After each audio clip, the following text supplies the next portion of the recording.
having a good time, and my maid would be sitting on the floor eating while I'm sitting on the table having a privileged fucking life. Like, all of these things bugged me, but there would always be some bullshit explanation behind it. Right. And then you come to America, and then, like, I was telling the story years ago to my old boss Doug, who we both know, and Doug, he died laughing. He's like, none of what you're saying could ever be true. You're making all this shit up. He thinks it's the funniest joke I've ever said, and he could see the sincerity in my eyes because I had just remorse in my eyes. Like, my eyes would well up. And he's like, I get what you're saying because I hear horrible stories about the third world, this and that. Like, but then it's just like, when are you going to atone for your sins? That was always his, like, line to me. And it was always funny because it's so beyond the pale of reason in America, something like that. It's just fucking funny. It's like, it is. I can't even, like, grieve about this. Right. It's like so wrong. How the fuck are you guys putting up with this? And it's not something like you can fix by yourself, because it's like, as a society, Right. like at least in our place, there's like the street traffic circle, I guess, the closest one to me. There's like 5 kids or 6 kids. Like, you park your car and he'll be like, Begging. they do and this and that. And I asked him, like, where's your dad? And he's like, he's a mile down from here. And it's like, all those 5 kids are one dad's kids. Right. So that's another, like, you just want to take that guy, but you cannot say anything about that in at least my country, because it says right there in the religious books that, don't not have kids just because you won't be able to feed them. God will feed them. Oh. So yeah, that's like the line number 1. We have had like mullah or like a religious preacher. Just I think what their job was to get into random buses and just say, please don't stop having kids because it's a Jewish conspiracy. Okay.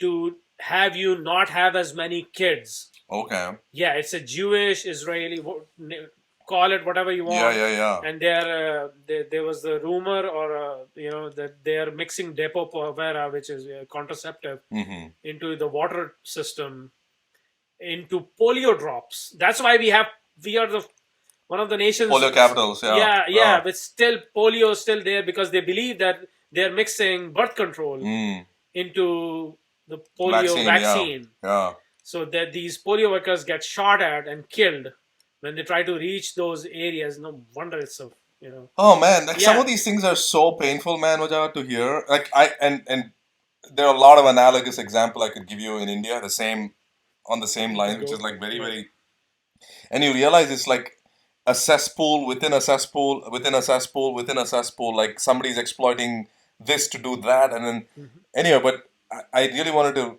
touch upon one thing you said, is that one of the things I would always go to bat against when people said, you don't realize in the Islamic tradition or the Islamic teachings, there's explicit, like, orders for Muslims to reproduce and multiply in great numbers. And I always used to... I mean, that's not there, though. That's not there? No, that's not there. Okay, please educate me on that. Let me finish what I'm saying. And then I would always go and say, no, that is the least charitable interpretation of whatever the verse is. Right.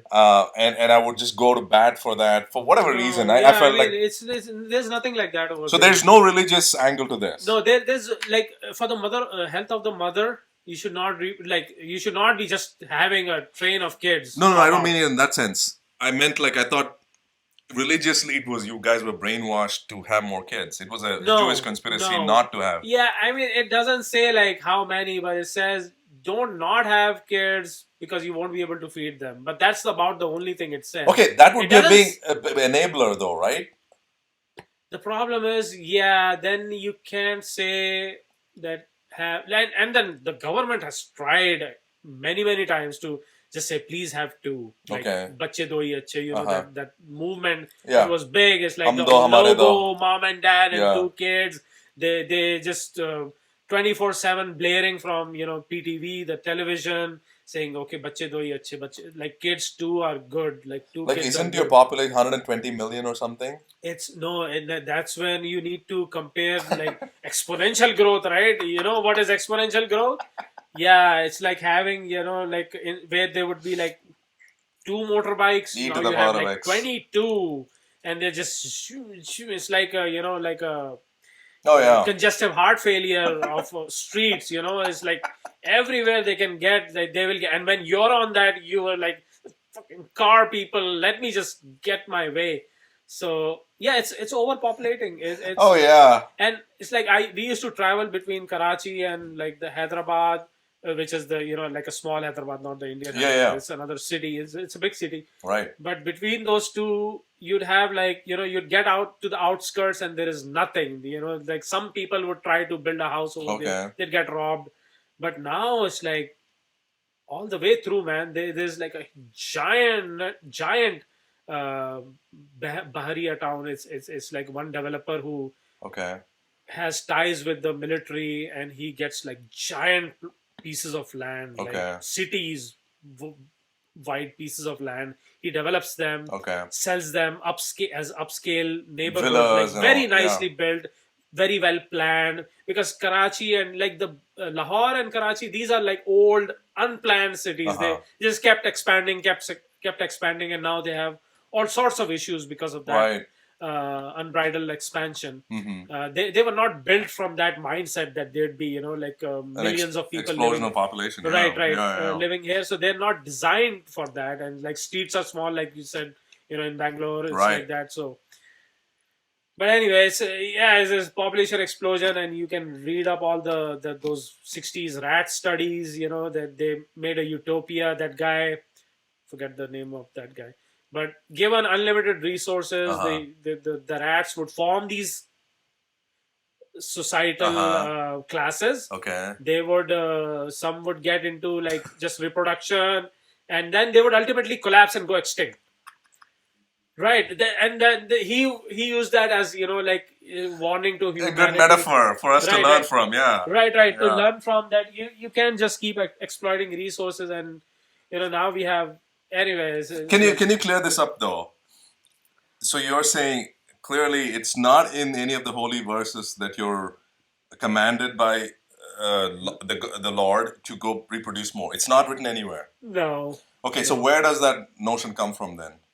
Poverty, I guess, and not But- being educated. No, hang on. But you also mentioned that there is this sentiment that you can have as many because ultimately God will take care of. Yeah, but I think it's not more of that. I think it's more of the Hans Rosling, I guess, is the researcher on this. Okay. He has a bunch of TED Talks. He says basically whenever people are poor, they tend to multiply.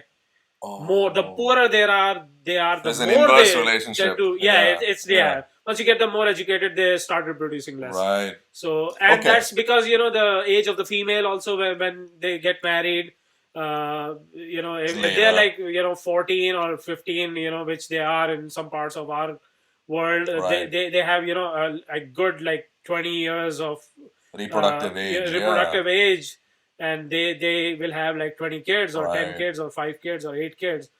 And so anytime you had like hunger or famine and all of that, or flooding, these events kind of trigger that also, that people will start having 5 kids, 10 kids Yeah. each, or wars.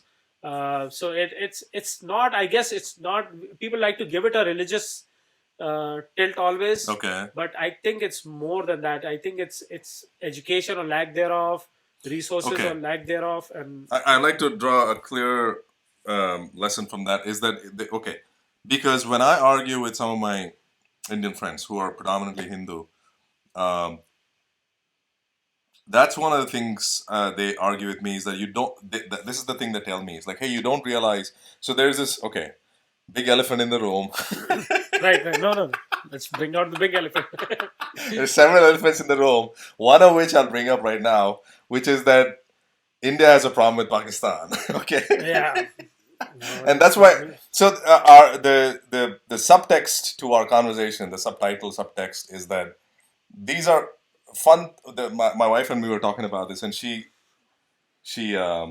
recommended this title. She's like, "Fun Thoughts to Think" is the subtext of it, and I thought, okay, that's a cool kind of subtext. Fun thoughts to think, and then the kind of the behind the scenes title I chose was "Exploring Conversations." Okay, that was the kind of the bigger theme of this, is the exploring like I said before, like you and me, most likely if we were lived in our countries, we'd be very discouraged from having this conversation. Is that true? If I lived in Pakistan, yes, I would be discouraged. Right. Right. By society, by your relatives. I can't say, the problem is I can't say that because I'm not in that society. Right, right. But if somebody were, I know, people, who would pre-partition, whose parents or grandparents would throw beef into the temples, or who would get pork thrown into their mosques, Right. or things like that, like very nasty stuff, very anti, whatever faith you belong to. Mm-hmm. So a lot of stuff happened, and people antagonized each other for no reason. For no reason, also. Or there was reasons. So I mean, there are culturally, like one part is like alcohol is forbidden, and one part is like, alcohol is okay. So which one are you going to root for? Right. And like I've seen both sides, Yeah. and I've overdone both, right? Right. And I think it's not neither this nor this, but like it's the slippery slope thing also, right? Alcoholism is a big problem for a lot of people, right? It ruins lives and health and all of that also, right? And it's like it always starts with that one drink or one shot, and then as you soon enough you need therapy, or you're a homeless person. But maybe not for everybody. Everybody has different genetic dispositions also, how fast they can metabolize it. And you wouldn't have DUIs or drunk drivers killing people if you didn't have alcohol, right? But the cultural difference is there, like it's not like the border will suddenly vanish. Yeah. Right, one side, like half the dishes are beef based, right? It's a big festival every year. Right, but these are like, I feel like these are fairly expected differences in cultures that you can expect. Like just for example, Kerala is a southern state of India. They eat a lot of beef because they had a lot of Portuguese influence, as well as I believe Greek influence and so forth, like trading wise, right? And so they have a Western kind of like even not just eating habits but sensibilities wise too. Like I have a friend of mine who grew up in Cochin, a very good friend of mine who is in Australia. Like I talk to him, and I'll talk to other guys from other parts of India, like Hyderabad, Chennai, Bangalore, and like he's got a very like kind of chilled out perspective towards things. And I've other Malayali. I'm not just taking one anecdotal experience. Other Malayali friends too. It's not like they all have like super chill attitudes, but at the same time, they don't get hung up on like religious differences and stuff as much. But anyway, the point being that we can have these, yes, extreme, like, oh, you eat beef, I don't have beef, and but we share so much. Like it's like we share 80, we differ on the 20, but we like to define our differences based on the 20. Because the national narrative is based on 20. Yes, it's somebody else driving the narrative. The military budgets are based on that 20. Yes. There's a lot, man. So therefore, I think like we in the middle, the silent majority, it's incumbent upon us to normalize these conversations. Like I don't think this is a normalization. This is like we're just farting around and having a chat. Right. But farting around and having the chat is the genesis of a good relationship, right? Like you don't want to take each other too seriously. Right. Like why take it? Okay, if things were so dialed up, like fucking like all Pakistanis know is to be terrorists. Like that's the idea like a lot of Indian people have. Like I was arguing with this one buddy of mine, very close friend of mine, and he was saying, hey, one of the problems you'll always face with Muslim people is that they'll never speak their mind. They'll never tell you what their true intentions are, because their true intention, like, hear me out. You're nodding your head, and I want to get to that. I want to hear what perspective. But the reasoning is that the reason why they don't want to tell you what's on their mind is that because it's explicitly stated in the verses that our global hegemony is the final end game. And so that's it. Anyway, that's his theory. He's like global hegemony, like Muslim hegemony is the way forward. Turning into Islam. Yes, and so if I tell you my plan, you'll sabotage it. No. I'd say they're asked to win people by their behavior. Okay. So yeah, I mean, wait. I hope you could do this for me. Here's a clear interpretation of what the text, the spirit of the text, and then what is the what is happening in actual culture today? Nothing is actually happening in actual culture. They would wish secretly that people converted to Islam. They do. Because that's their ticket to heaven also.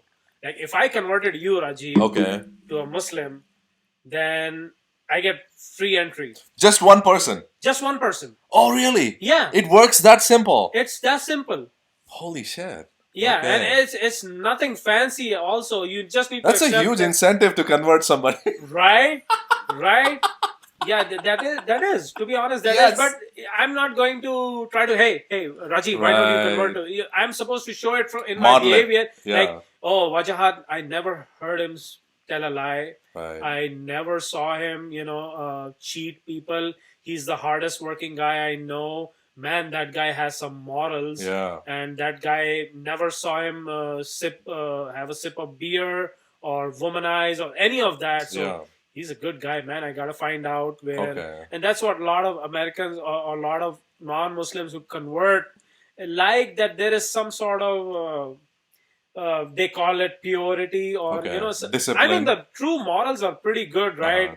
Don't lie, don't cheat, don't live a good life. Don't consume anything that alters your consciousness. Okay. And, it's like a monk, like on another level. I mean, you're allowed to have a relationship and you have sex. And as long as you're married and all of that, you're allowed to enjoy yourself. Okay. Allowed to, within the confines of marriage. Yeah, sports is cool. Swimming, any of the sports. What about music?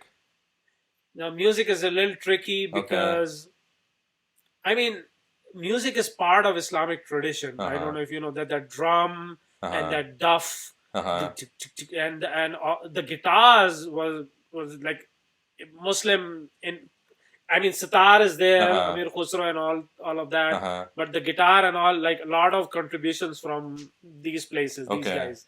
So I mean, stringed instruments are everywhere. They're in China and they're Central Asia and everywhere.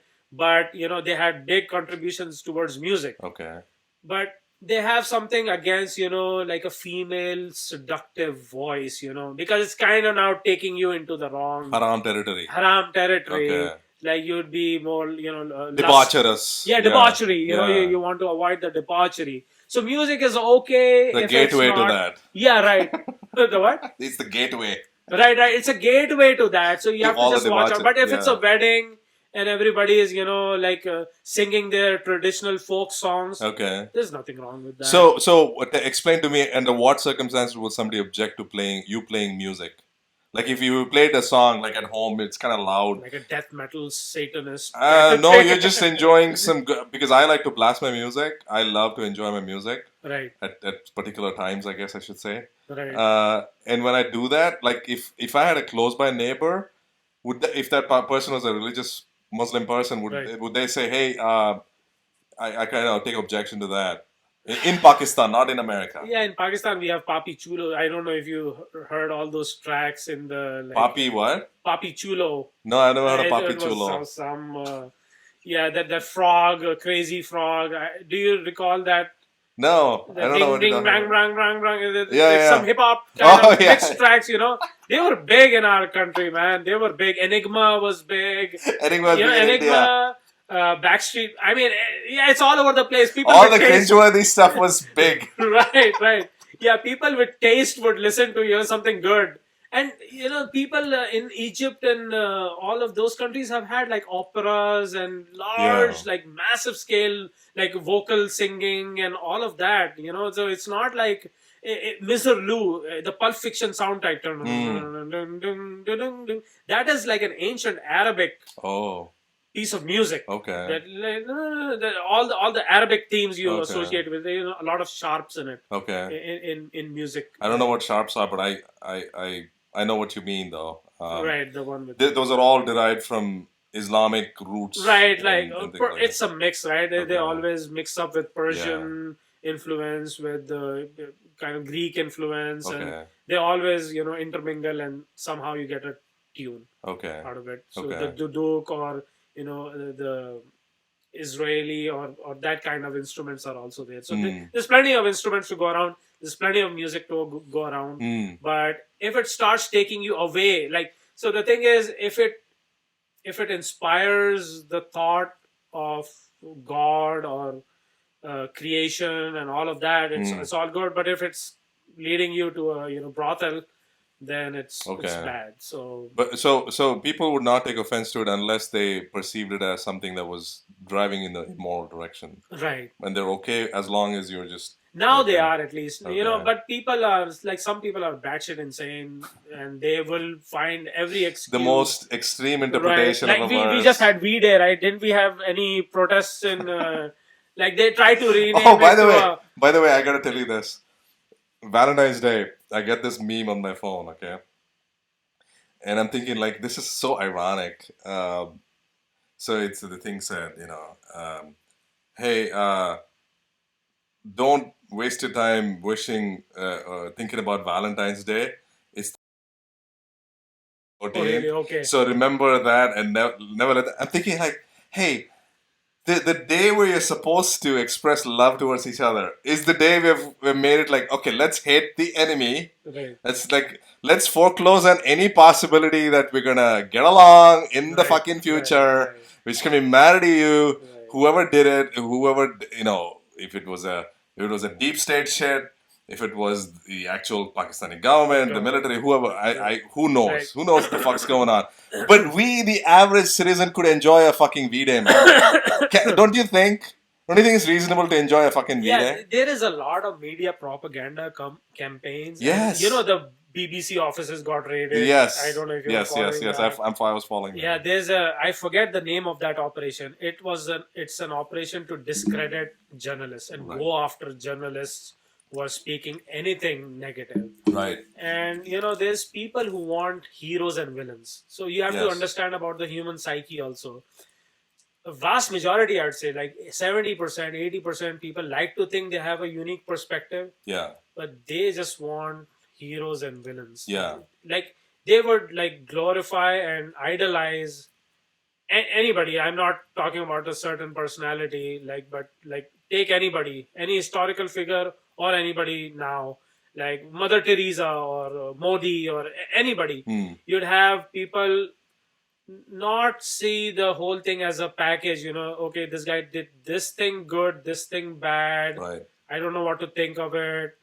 There'd be either this guy's a saint, this guy's a hero, don't you fucking say anything against him, or this guy is a villain. Yeah. He never had anything good. Or maybe that's the minority. Maybe the vast majority do know that a guy can have a good part and a bad part, like that Philip Zimbardo talk, right? The good versus evil.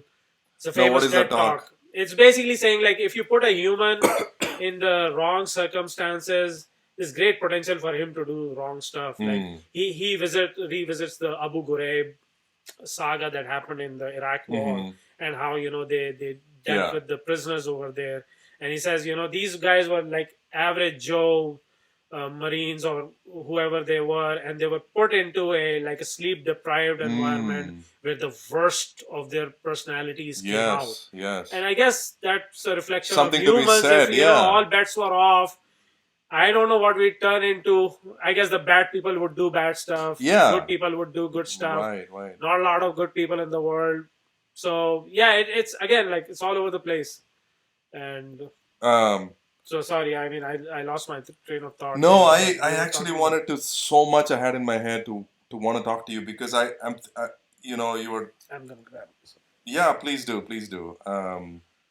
There's water, there's that, whatever, seltzer and stuff. Oh my gosh, I'm trying to recall my thoughts now. Yeah, even because I was like, oh my, when you said something, I was like, I wanted to get something in. Yeah. Because it's so entangled, right? Some of these things are entangled in culture, entangled in the religion on some level, entangled in the economic status of people, right? Like that's also, it doesn't help. Like if your country is prospering, then you are likely to not dwell on this not stuff. dwell on this stuff, right? Yes. Because yeah, like I said, if your economy is very Yeah. strong, and like, people, I guess they say this, they care about faith and stuff. They like I remember something from the Dark Knight movie and Joker saying something, when all bets are off, these people will eat each other. But mainly, maybe they are concerned about their financial prospects, Right. the money, where they're sending their kids to, and what the future they're giving their children. You mean if people were more economically like, yeah, prosperous? that's what is on people's mind, and not Minds. Pakistan or India or any of that. Right. It's just that, like, there's a certain segment of people who you can get all rallied up behind you to get to vote for you. Yeah. If you just badmouth. Yeah, no, I agree. I grew up with if I had to like inventory all the better off people in my life, the people who were above middle class and above that too, rarely any of those people would, in fact, they would roam around in circles where, like I was saying earlier, my mother had friends who were Muslim people from other states of India. This is very uncommon growing up, by the way. Other moms didn't have their friends like Right, that. right. I had Muslim friends, extremely Christian, extremely Muslim friends, extremely Hindu friends, and then and these people who were and Muslims and Christians, they were all like well-to-do people, including my mom. I mean, my mom was middle class, but I would rarely see them talk in negative terms about other religions. Oh, good. The moment you go back into the middle class fold, there's this obsession with that. Right. And I think it goes to and many people have talked about, I mean, I'm not making a new point here or anything like that. Many people have talked about, like, Jordan Peterson talks about, like, how if young men don't have, they don't have employment, they're just like, they're on a pent up. Something riled up about. Yeah, something to get riled up about, and they're not getting laid, and there's a lot of that pent up energy and all. Oh yeah, that. don't get started on that. Yeah. So yeah, old days, yeah, you'd be like 17, 18 or whatever, and the girl would be 15, 16 or something, and you'd get married, and right. Yeah, that's it. But now it's. I don't know, man. Like, it depends on, like, if you were really sheltered and you were brought up with like very conservative values, and you never got to explore your own sexuality growing up until you were like 21 or 22. Then it's like you're raised on the internet, and it's like it's not a healthy. I think that goes for everything, right? Like, not just sexuality in that sense, because I'm thinking, like, when you said when they're raised in conservative households, like, something went off in my head. Like, it just occurred to me, a lot of times I'll argue with my friends about certain things about religious and stuff. I was going on with this friend of mine. He was trying to convince me that you should always be on the vigil against Muslim people because they're looking for hegemonic tendencies, this and that. They're not. Okay, yes. And I was fighting it's like him. a wet dream, of them, by the way, I know what tangent I want to take. You said people have this tendency to think, like, kind of very simplistic view of the world, like good versus bad and all that. Like, I was I went on Reddit once and I asked the question, something along the lines of, why isn't there like nuance in public discourse, right? Like, why are we just always taking the good versus bad angle? Like, there's some problems, like Peter Thiel would say, it's overdetermined. Have you heard that term, overdetermined? No. Meaning there are multiple causes leading to this outcome. Okay. You can't just parse it and say it's because of this. Right. Good guy, bad guy. It's just so many factors are coming in. Right. And so anyway, I went on Reddit and asked this question, and somebody said, look, one of the things you got to realize is that, and they've done a lot of studies on this too, which is that, the human thought resource is very limited. People don't want to expend a lot of energy, so they choose the simpler explanation. They want to just deal with life. So Pakistan bad, India good, Muslim bad, Hindu good. Right. It simplifies your world. Right. And it gives you a bad guy to hate on. Right. If my dad ever watches this, he's gonna kill me. But one of the things he did, remember there was an attack Okay. And oh God, we're burning so many bridges. Wajahat. I made, yeah, I shouldn't say this, but I had a Nerf gun, the blaster one, Uh-huh. and I made a joke about the Mumbai thing. Oh God, Hey, do I look like him? And dude, I never meant disrespect or dude, where did you make that joke? in my house when my Indian friends came over. Oh my God, Yeah, and really? I should not have done that. And Holy I shit, never that took meant some any. balls, man. Yeah, and I should not have done that. But I had a flashback of that photo of his. Wait, what was the joke you were making though? No, I look like him, Like, basically. oh, No, were you being a he's the little, photo, right, of him, like, with were you three being guns. ironic with it? Like, hey, look, Yeah. Pakistani Muslim guy with a gun. Right. That's actually funny. And I had it around my neck the same way because it's like a modeled on a submachine gun. So it's like, the strap coming around my neck. And I just had a flashback of that picture of that guy and then the tower of that hotel. How right? dare you make Taj, fun of right? that, Wajahat? How Right? dare you? Yeah, and I felt horrible for years after that. I still feel horrible for.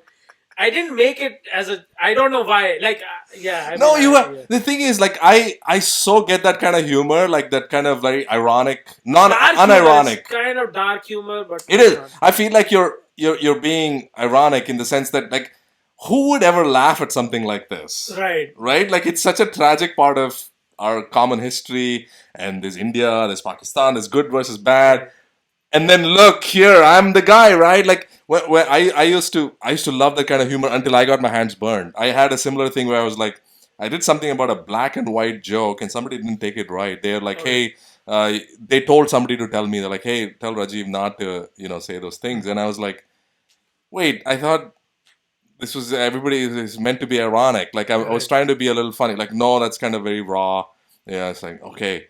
I can't say that thing now because I thought I was just being. I'm fully aware of the sensitive nature of the joke. Right. Like that's the thing people don't get, right? And I'm fully aware of that. But wouldn't it be funny if I enacted to like one of the shooters? Wouldn't it be funny because people would think you're ignorant, like that you're so like xenophobic against Indian people. You just want to shoot people down. You're a terrorist from Pakistan. Ha ha. Here's a stereotype. That's what you're thinking. Right. And I don't know. Like sometimes, I need to think, and analyze before saying, And then the jokes aren't worth it after that point. right. But I never meant, to, like people have lost their life.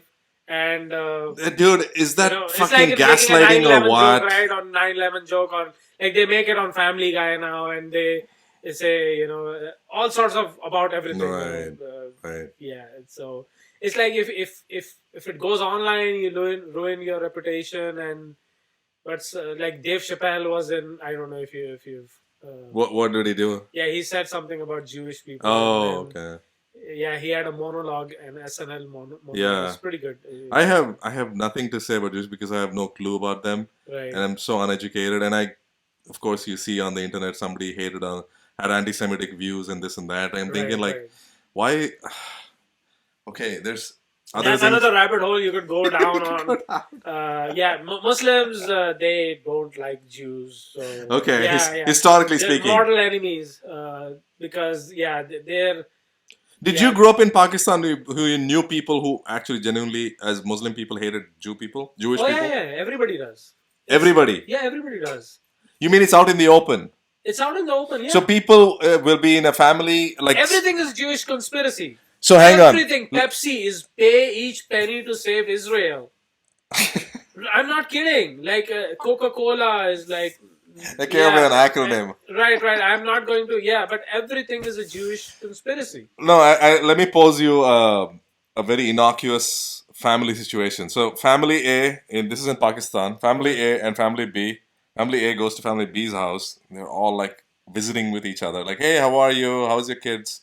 Oh, bring some, wife, please bring some tea. And then, hey, can you believe this fucking juice? Is that how Right, yeah. Yeah, in fact, a lot of people, and people are smart now, but dude, this conversation... Like, the earthquake, right? The Turkey. The Turkey one. Yeah. They're like, this is HARP, HARP, the Rural Research Program. So, the United States tried to weaponize weather at some point. Okay. They were all trying to, see if they could, cause thunderstorms and whatnot. And earthquakes is one of them also. In fact, they made a Really? machine that resonates the ground. Yeah. At one point, they built a machine that does ground But resonance. it can It resonate. can cause an actual earthquake. Wait, with a city that has got like tons of concrete built on top of it? Right. I mean, it'll resonate the ground once you get it to the Yeah, but tuning wouldn't that be frequency. dampened because you got these heavy structures on there? No, structures mean nothing for like the earth. Like if you did it near Okay. a fault line, which was Okay. already compressed, it'll give, right? It'll go to the resonant frequency. Right, it'll start. It's Okay. already at like it's just pushing each other, Oh. and it's about to pop. It just wants to come up. Okay. It's just all this earth holding it. One day it will. But if you resonated it at the right time, you Okay, could so it's get, a real posse. It's so, not. so the thing is right now, like Turkey and Syria, where like 500,000 people have died in the civil war. Uh-huh. If you don't know the background, it's like Russia and Syria and Iran is supporting, and Hezbollah is also supporting. But it's like the Bashar al-Assad, who was the ruler over there, he belongs to a elite minority Okay. who had all the power, and then all the majority rebelled against them. And then here we have Turkey supplying some rebels, or the United States funds the rebels, Uh-huh. and the Russian government funds the regime. Okay. And so there's a civil war, and 500,000 people or 600,000 people have already died. Okay. But so now there is an earthquake which has killed even more, like 80,000 or Wow. 70,000 right now. Okay. But I guess one of the this is like Indonesia happened. A majority of them were Muslim, and Right. then the earthquake on the Pakistani side happened, and then again. So and then now Turkey and Syria, which already had so many people dead, and it's all horrible. Right. But it just triggers some search for conspiracy theories. Right.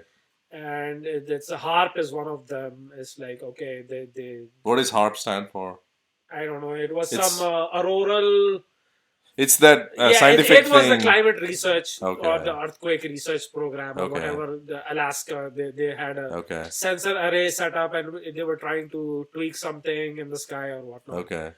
Or they were trying to weaponize. But I guess so there is an international moratorium on climate weaponization of climate Okay. and weaponization of natural weather systems Okay. and whatnot. So, but that doesn't help, right? Because now you have a lot of people believing in this conspiracy theories.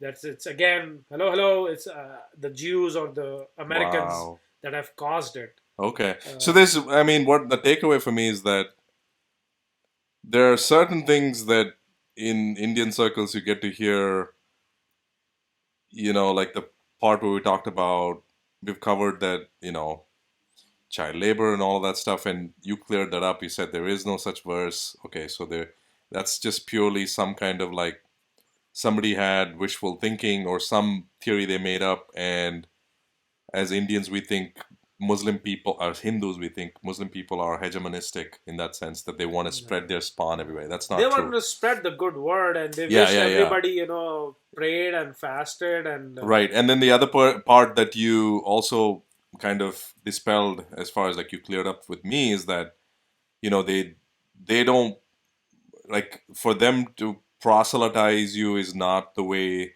they're at least Islam doesn't sanction that. It's more like you have to model a good citizen's behavior so that other Right. people want to know about you. So that's great. Right.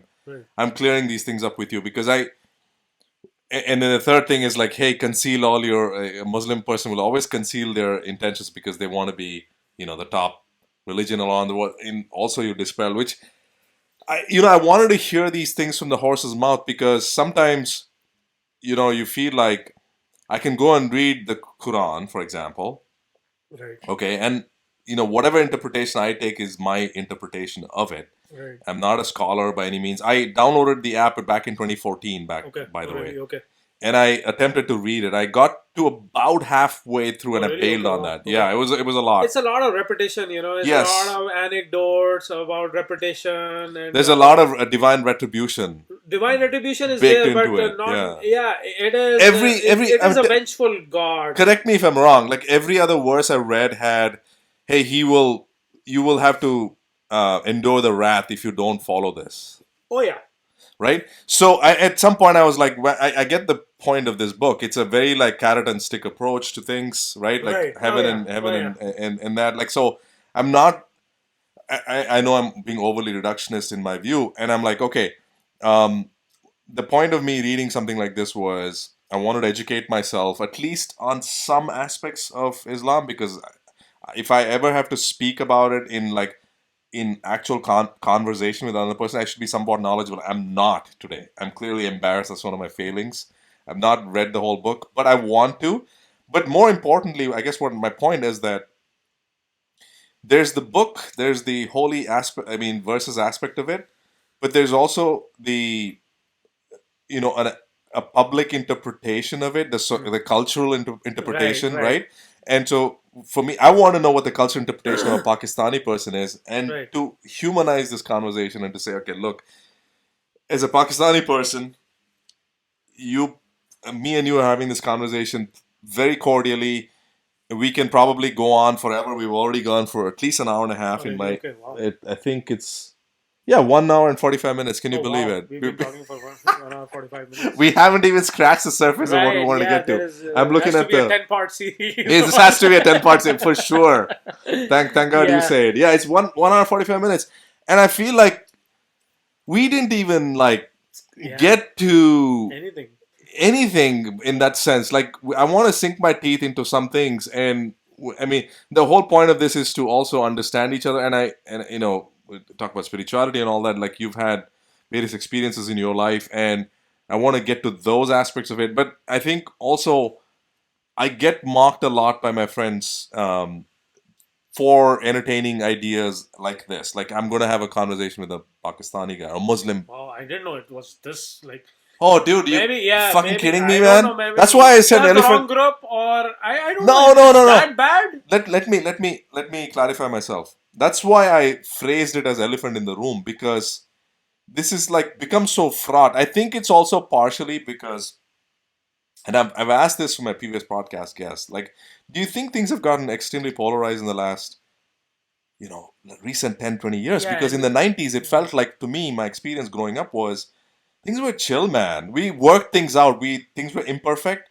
But if I was a Muslim, I was a Hindu, we interact with Muslim, Pakistani, Iranian, Right. whatever, we recognized those differences, but we barely gave it any shit. But lately, in the last 10, 15 years, people are dwelling on it all the time. I am trying to think if it's the pandemic or not. This is- Pandemic has, Sure. exacerbated things a Sure. lot for a lot of people. Yes. People have gone. Some have gone into social isolation. Some have gone the other way. Some, like people have done crazy things, Right. not even knowing that they are doing it. There's something about sanitation.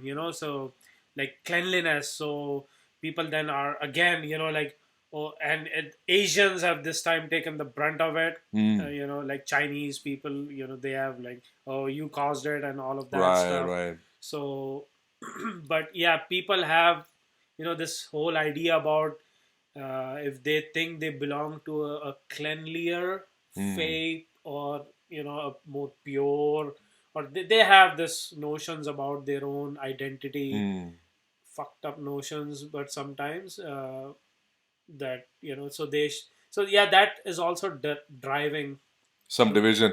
No, yeah, this was this This was division. well before that. I'm talking. And then it's the internet. So internet is, I would say, it's not an accurate representation of real life I, still. I wouldn't blame the internet. It's like blaming the car for the accident. It's the driver. Right, but again, like it's like how if you're in some random city in India, you're like not highly urban, not rural, Okay. and you wanted to find out about like Pakistan, like is there a firewall? I assume there is no internet firewall that, Not. or no algorithm running in the back that. There's definitely a heavy monitoring of traffic. Okay. Yeah, Okay. that's for sure. In fact, I was reading an article today or yesterday that they want to tighten the grip even more on the internet, the Indian government, and they want information from Reddit, for example, which was I thought it was the last bastion of anonymity. Yeah. Reddit was one of the last Right. bastions of it. Like everywhere else, people know who you are. If they get a hold of Reddit, then all bets are off. Like then we can't have any more private conversations about what's on our minds. We just got to constantly be.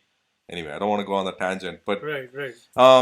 no, coming back to the point, like I feel like if we're blaming the internet, it's like blaming the car for the accident. Right. No, I'm not saying it that way, but the way things are set up, it certainly hasn't helped.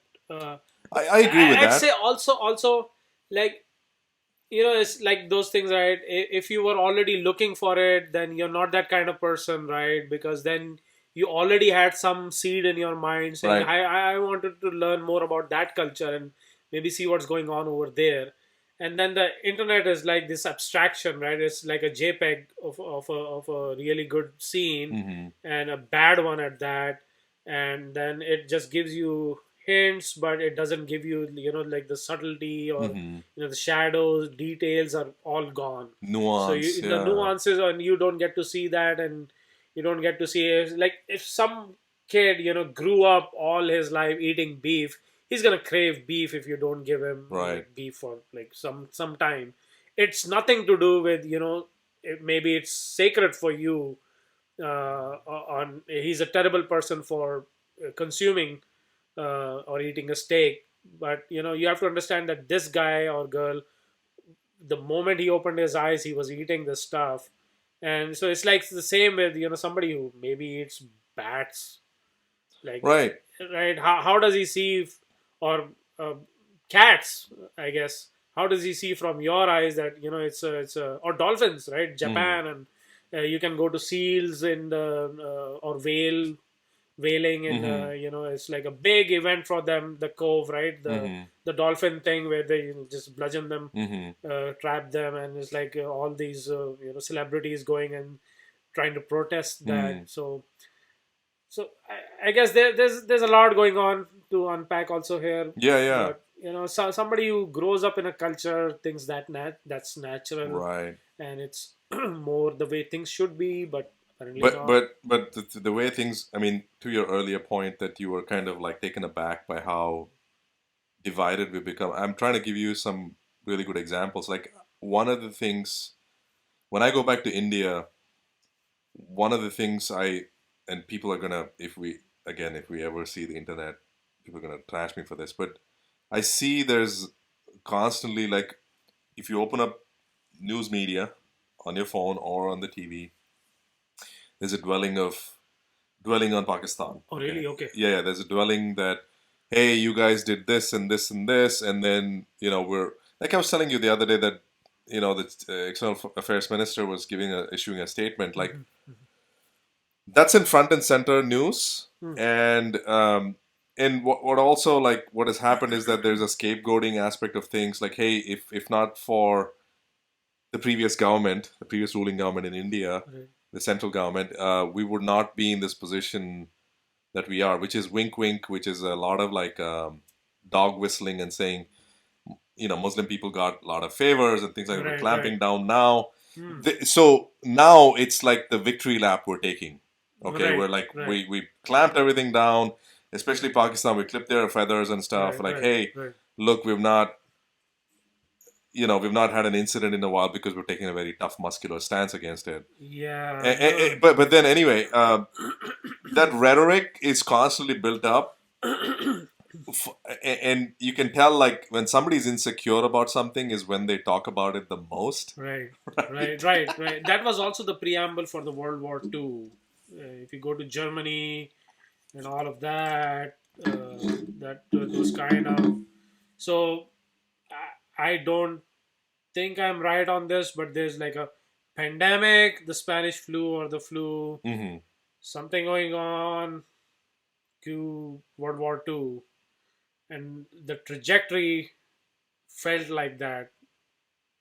You're talking about the 19 Yeah, 1918 through 1929. there was a big pandemic then, flu. Pandemic. Yeah, killed a lot of people. Right. Yeah. And it's like the saying, right? This caused this. It's not always, like singular cause, like what caused World War II, right? You'd say that that killing of the guy with the Archduke. funny Yeah, hat, that triggered yeah. the start of. But it's not as easy because Yeah, there it's were so many. overdetermined. Yeah, Right. yeah. So I don't want to say that we are living in a repeat of that. Yeah. But humans, man, they did like a study, right, on chimps saying because of human intervention and humans encroaching on their habitats and all, they started to have warfare. Like chimps will go into warfare. Which They'd they just would tear each other's kids up. They would typically not engage in war, but Yeah, because of so human, they said they would not if only humans just left them alone, and they did leave them alone, and they still did that same thing. They would just